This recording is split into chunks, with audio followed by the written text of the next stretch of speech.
ప్రముఖ సినీ నటి శ్రీమతి సంగీత గారి ప్రారంభించారు. ఐవీఎఫ్ చికిత్సలో 25% భారీ discount, free doctor consultation, free ultrasound scan. 49 అంటే సంతానం, 49 అంటే సంతోషం. హాయ్ హలో నమస్తే, వెల్కమ్ టు అవర్ ఛానల్. నేను సిరి. సో ఇప్పుడైతే ట్రెండింగ్ లో డబుల్ స్మార్ట్ సాంగ్, నిన్న రిలీజ్ అయిన సాంగ్ అయితే ట్రెండింగ్ 1 లో ఉంది. అయితే ఇప్పుడు ఏంటంటే మనం ట్రెండింగ్ 1 లో ఉందని కాకుండా ఇందులో ఈ పాటలో మన మాజీ ముఖ్యమంత్రి కేసీఆర్ గారి ఊత పదం ఏదైతే ఉందో, మరి ఏం చేద్దామంటావు మరి అనేది అయితే ఉంది కదా.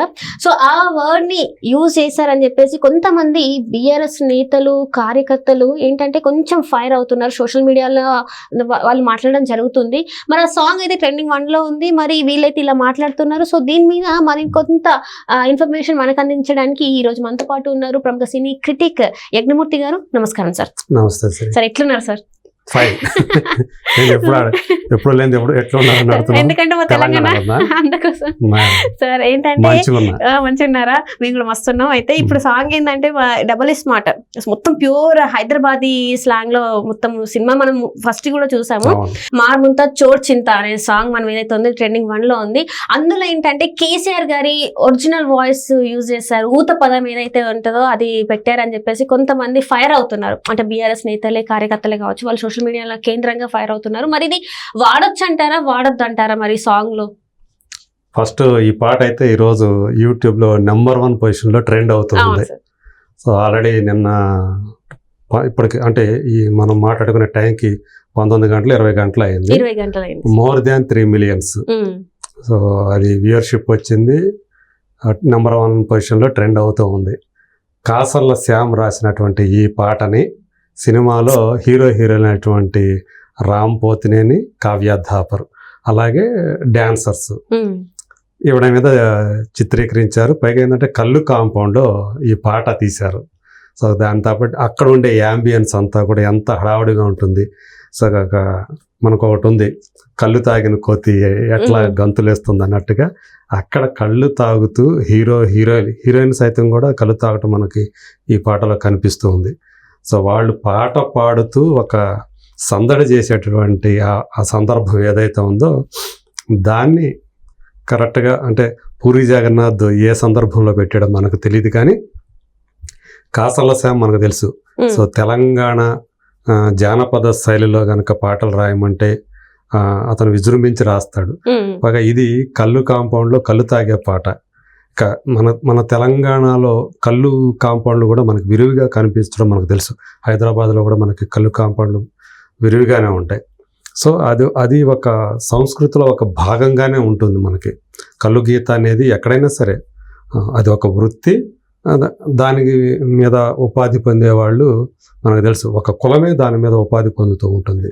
సో అలాంటి దానికి సంబంధించి ఆ పాట మీరు ఏదైతే చెప్పారో, ముంత అంటే కళ్ళు కళ్ళు వేసేసి కళ్ళు ముంతేసేసి మొత్తం బాధలని వదిలేసేయి అని చెప్పే ఆ పాట తెలంగాణ స్లాంగ్ లో. సో ఇదే హైదరాబాద్ పోరగాడు కాబట్టి మనం చూసాం స్మార్ట్ శంకర్ ఇప్పుడు ఇందులో డబుల్ స్మార్ట్ గా గమనించిపోతున్నాడు. హైదరాబాదీ కుర్రాడు ఆ స్లాంగ్ లో మన హైదరాబాదీ తెలంగాణ ఎలా ఉంటుందో అదే స్లాంగ్లో. సో కాసర్ల శ్యామ్ రాసినట్టు ఈ పాటని ఇంకొక తెలంగాణ పౌరుడు ఎవరైతే ఉన్నాడో మన గాయకుడు రాహుల్ సిప్లిగంజి, కీర్తన శర్మతో కలిసి ఈ పాట పాడాడు. సో అయితే ఇప్పుడు మీరు అన్నట్టు ఆ పాట మధ్యలో పాట పాడేటప్పుడు మధ్యలో ఏం చేద్దామంటావు మరి అని కేసీఆర్ వాయిసే 2 సార్లు వచ్చి అడగటం, వెంటనే ఆయన అడిగిన వెంటనే మార్ముంత చోట్చంత అంటూ రావటం, ఆ లైన్లు రావటం, ఇదంతా ఏంటంటే ఇప్పుడు సోషల్ మీడియాలో మీరు కేసీఆర్ ఫ్యాన్స్ కానివ్వండి, అలాగే బీఆర్ఎస్ కార్యకర్తలు, ఆ పార్టీ సానుభూతి పరులు, వీళ్ళందరూ కూడా దాన్ని రచరచ చేస్తున్నారు. అంటే ఒక మాజీ ముఖ్యమంత్రి తెలంగాణ రాష్ట్రాన్ని 10 సంవత్సరాలు పాలించినటువంటి ఒక ముఖ్యమంత్రి వాయిస్ని కళ్ళు కాంపౌండ్ పాటలో తీసుకొచ్చి యథాతథంగా ఆయన వాయిస్ ఉపయోగిస్తారా, ఆయన ఊతపదాన్ని పెడతారా, ఇది ఆయన్ని అంటే తక్కువ చేయడం, కించపరచడం, అలాగే తెలంగాణ సంస్కృతిని కించపరచడం ఆ విధంగా ఉంది అని చెప్పేసి విమర్శలు గుప్పిస్తూ ఒక ట్రెండ్ చేస్తూ ఉన్నారు దాన్ని.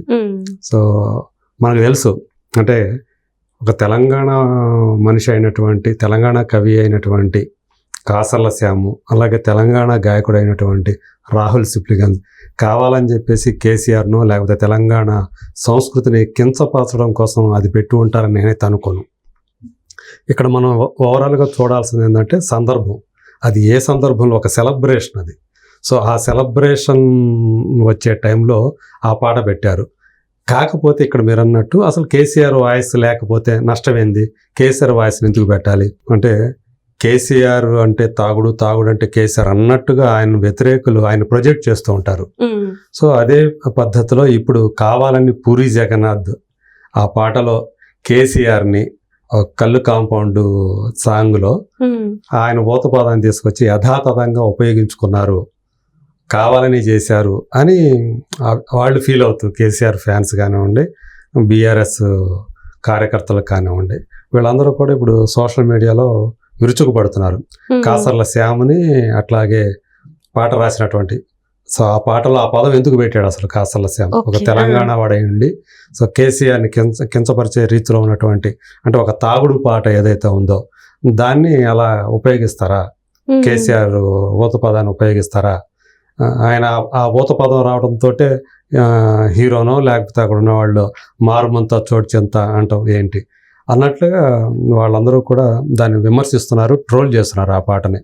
గతంలో మనకు ఒకసారి ఇదే ఫస్ట్ టైం కాదు, అంటే పూరి జగన్నాథ్ని తెలంగాణ వాదులు కానీ లేదంటే కేసీఆర్ అభిమానులు కానీ టార్గెట్ చేయడం.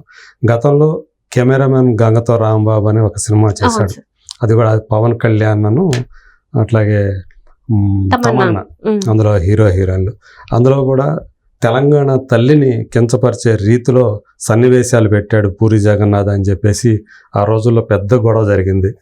ఈవెన్ పూరి జగన్నాథ్ కార్యాలయం మీద కూడా వెళ్ళి తెలంగాణ వాదులు, కేసీఆర్ అభిమానులు అప్పుడు దాడి చేయటం జరిగింది. సో ఇవన్నీ కూడా ఈ సందర్భంగా ప్రస్తావిస్తూ ఉన్నారు.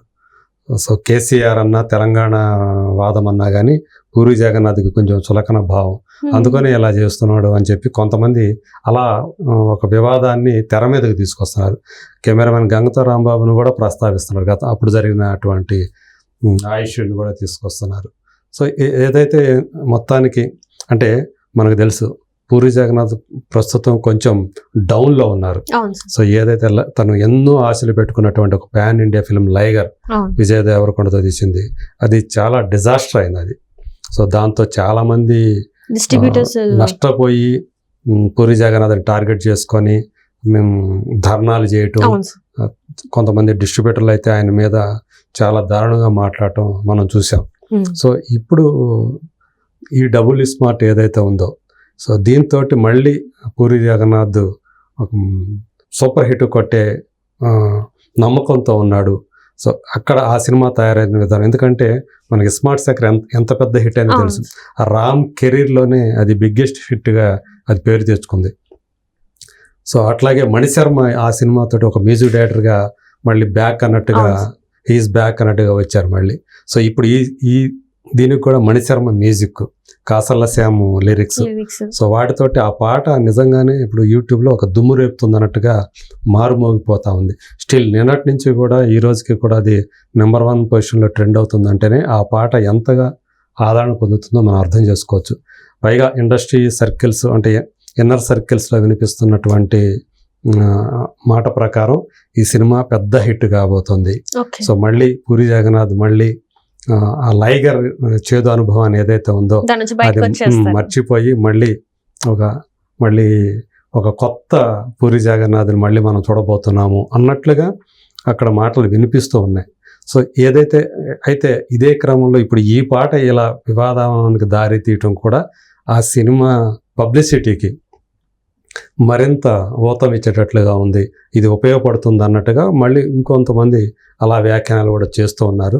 ఏదైతే మొత్తానికి కేసీఆర్ గారి ఊత పదం ఏదైతే ఉందో ఏం చేద్దాం మరి అనేది ఇప్పుడు హాట్ టాపిక్గా మారింది ఇప్పుడు. సో అందరికీ చాలా మందికి దాని గురించి ఒక క్యూరియాసిటీ పెరిగింది, ఒక క్యూరియాసిటీ పెరిగింది, ఇంకొంత మేత కూడా దొరుకుతుంది మీడియా వాళ్ళకు కూడా. సో ఇప్పుడు కేసీఆర్ ఫ్యాన్స్ కానివ్వండి, బీఆర్ఎస్ సానుభూతి పరులు, కార్యకర్తలు ఆ పాటని ట్రోల్ చేయటం అనేది బహుశా ఇంకా మరి కాస్త ఆ సినిమా మీద బజ్, ఎందుకంటే ఆగస్టు 15th ఆ సినిమా రిలీజ్కి రెడీ అవుతా ఉంది. సో ఇంకా నెల రోజులు కూడా లేదు. సో ఈ లోపల కావాల్సినంత బజ్ దాని మీద వస్తే సినిమాకి, ఎందుకంటే ఒక హిందీ వర్షన్ తప్పించి మిగతా భాషలన్నింటిలో కూడా కలిపి 60 కోట్ల రూపాయలకి ఈ సినిమా థియేటికల్ రైట్స్ అమ్ముడుపోయాయి. హనుమాన్ మూవీని ఎవరైతే ప్రొడ్యూస్ చేశారో ప్రైమ్ షో ఎంటర్టైన్మెంట్ అని చెప్పేసి నిరంజన్ రెడ్డి, సో వాళ్ళు ఈ సినిమాని కొన్నారు 60 కోట్లకి.